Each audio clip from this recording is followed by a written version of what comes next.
আমি এখানে আসি নাই আমার নাম সুনাম অর্জন করার জন্য। আমি এসেছি 10,000 মাইল দূর থেকে, লন্ডন থেকে। দাদাকে অসংখ্য ধন্যবাদ জানাই আমি, যে উনি যদি আমাকে না বলতেন তোমাদের এলাকার যে অবস্থা, আমি কিন্তু লন্ডন থেকে জানতে পারতাম না। জানতে পারতাম?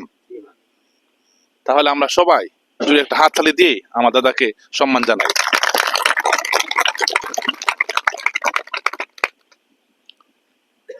আজ আমরা সবাই একত্রিত হয়েছি দেখে আমি মুগ্ধ এবং আনন্দিত, যে আমি কিন্তু দুঃখ পাইতেছি। অনেক দূর থেকে আসলাম, বড়বাড়ি রাস্তা, যেসব আমি সামনে স্কুলে পড়তাম, তোমাদের এই গ্রামের ছেলেপেলেরা আমার সাথে পড়তো। অনেক কষ্টে এই বড়বাড়ি থেকে ওরা সামনে স্কুলে যাতায়াত করতো। আর কষ্ট পেলাম যে আজকে 30 বছর পরে আমি আসলাম বাংলাদেশে। আসার পর যে রাস্তার অবস্থা আমি দেখলাম, আমি তো এমপি হব না, মন্ত্রী হব না। হ্যাঁ, যে অবস্থা, আমি আশা করি যে সরকারি যাবে সেই সরকার এই রাস্তাঘাট উন্নয়ন করবে। আমি যতটুকু পারি আমার পক্ষ থেকে আমি চেষ্টা করব রাস্তাঘাটের দিকে নজর রাখার জন্য।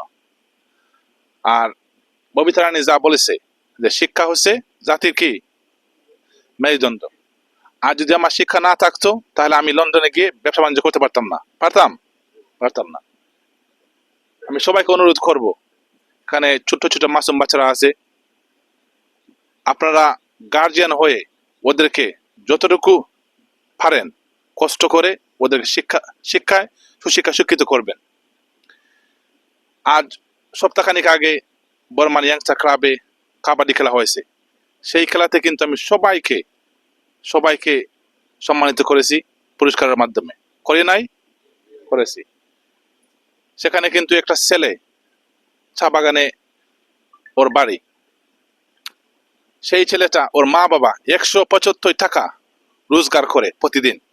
175 টাকা রোজগার করে খাওয়া দাওয়া কাপড় চোপড় সবকিছু চালিয়ে ওদের ছেলেটাকে অনেক শিক্ষা সুযোগিত করতেছে। আর আমি আশাবাদ আপনারা চেষ্টা করবেন যাতে এই ছোট ছোট বাচ্চাদেরকে শিক্ষা সুযোগিত করবেন। যদি ওরা শিক্ষিত হয়, ওরা কিন্তু সমাজকে বদলে দিতে পারবে। ওদের সামনে কেউ আঙ্গুল ইশারা দিয়ে বলতে পারবে না তোমরা বড় বাড়ি থাকো, তোমরা মাছ চাষ করো, ধান চাষ করো, তোমরা কি মানুষ না? তোমরা মানুষ। আমি বিয়ে করেছি একটা খ্রিস্টান ধর্মের মেয়েকে। আমি কিন্তু আমি কোনো ধর্মে আঘাত করতে চাই না। আপনারা সবাই একত্র হয়ে সুন্দরভাবে মিলেমিশে থাকবেন, যাতে অন্য এলাকার লোক এসে এখানে মাতব্বরি না করতে পারে। সে মাতব্বরি শুধু কথাবার্তার মাধ্যমে না, 500 টাকা দিল কিয়ামতের আগ পর্যন্ত সে 500 টাকা কমবে না। বুঝতে পারছো? সারা বছর তুমি ধান কাটবা, মাছ চাষ করবা, সে 500 টাকা ঠিকই থাকবে। সেক্ষেত্রে আমি দাদার সাথে আলাপ আলোচনা করেছি, কিন্তু এই লাইভ অনুষ্ঠানটা অনেকে শুনতেছে আমাদের এলাকায়।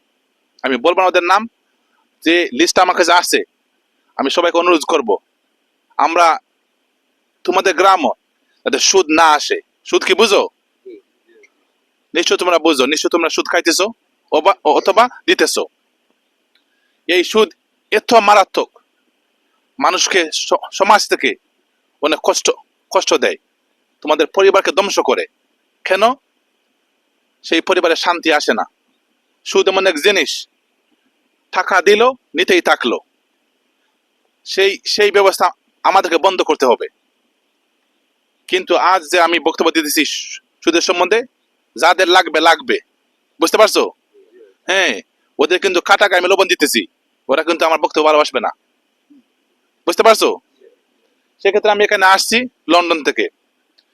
আমি তোমাদের সবার জন্য আমি চেষ্টা করতেছি যে একটা সুদ মুক্ত ঋণ ব্যবস্থা হয়।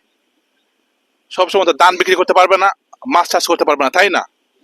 অনেক সময় তোমার চাইছো ছোট ব্যবসা করবা, ব্যাংকে গেলা, তোমাদের বাড়ির দলিল লাগবে, জমিন লাগবে, তাহলে ব্যাংক ম্যানেজার টাকা দেবে, সাক্ষী লাগবে, তাই না? আমি এমন একটা ব্যবস্থা করতেছি যে আমি যে টাকাটা ইনভেস্ট করবো ব্যাংকে, সেই লাভ থেকে তোমাদেরকে ঋণ দেওয়া হবে। ধরেন 5,000 টাকা আনলেন, বছর 2 বছরের ভিতরে 5,000 টাকা আবার ফেরত দিলেন। যদি এইভাবে বিশ্বাস জমাতে পারেন, ঋণ আনতে থাকবেন, কোনো সুদ সুদ দেওয়া লাগবে না। 10,000 টাকা আনবেন, 10,000 টাকা ফেরত দেবেন। এতে যদি তোমাদের কষ্ট হয়, ব্যাংকের ম্যানেজারকে বলবেন যে আমরা এই 1 বছরের ভিতরে দিতে পারবো না, আর 1 বছর আমাদের জন্য বাড়িয়ে দেন। ব্যাংকের ম্যানেজার কিন্তু দিতেই হবে, কারণ হচ্ছে এটা আমার নির্দেশ থাকবে, যাতে তোমাদের কষ্ট না হয়। বুঝতে পারছো? যাতে তোমরা কষ্টে, যদি আমি ব্যাংকের ম্যানেজারকে বলবা যে এ মাসে ঋণ আমি দিতে পারবো না, সামনের মাসে আমি মানে 2 মাসে একসাথে দিয়ে দিব, সেই ব্যবস্থা আমি করতেছি। আমি আশাবাদ তোমরা সবাই যাতে যোগাযোগ না করে, হানাহানি না করে সুন্দরভাবে জীবনযাপন করবা। আজ সামান্য একটা গিফট নিয়ে আসছি, এটা কিন্তু আমি আনছি না যে এইটা করে আমি বড় কিছু হয়ে যাব। এই সামান্য গিফট দিচ্ছি তোমরা ঠান্ডাতে যে রাত্রে ঘুমানোর পর যাতে কষ্ট না হয়। আর এই যে বাচ্চারা আছে, তোমরা যা করবা, যদি তোমরা কুকর্ম করো তাহলে ওরা কিন্তু সেই কাজ করবে। বাচ্চা কাচ্চা মা বাবার কাছ থেকে কি করে শিখে, বন্ধু বান্ধবের কাছ থেকে শিখে। ওরা স্কুলে যাবে, যদি ভালো ভালো ছেলে মেয়ের সাথে চলাফেরা করে, তাহলে ওরা দেখবা ভালো কিছু শিখবে। তোমাদের যে কষ্টে প্রতি বছর ধান ক্ষেত করতেছো, মাছ চাষ করতেছো, তাই না? তোমাদের বাচ্চা কি সমান সমান সিস্টেমে থাকবে? তুমি বলছো জি হয়, তুমি বুঝতে পারছো কি বলছো? জি, তুমি যে ধান ক্ষেত করতেছো, মাছ চাষ করতেছো, তুমি কি চাও তোমার বাচ্চা সমান কাজ করুক? না। যদি তোমরা না বুঝো, কখনো বলবা জি হয় জি হয়। হ্যাঁ, জি হয় বলতে কি সবকিছু বুঝতে পারছো? হ্যাঁ, তোমরা চেষ্টা করবা যে আমার ছেলে আমার চেয়ে ভালো হোক। হ্যাঁ, আমি চাবো আমার ছেলে মেয়ে আমার চেয়ে ভালো কাজ করে। বুঝতে পারছো? আর এই যে এলাকা, এত সুন্দর এলাকা, আমার খুব ভালো লাগে। নদী, খাল, বিল, ধান ক্ষেত, এই যে সুন্দর একটা মনোরম পরিবেশ, সেই পরিবেশ তোমরা কিন্তু সৃষ্টি করেছো।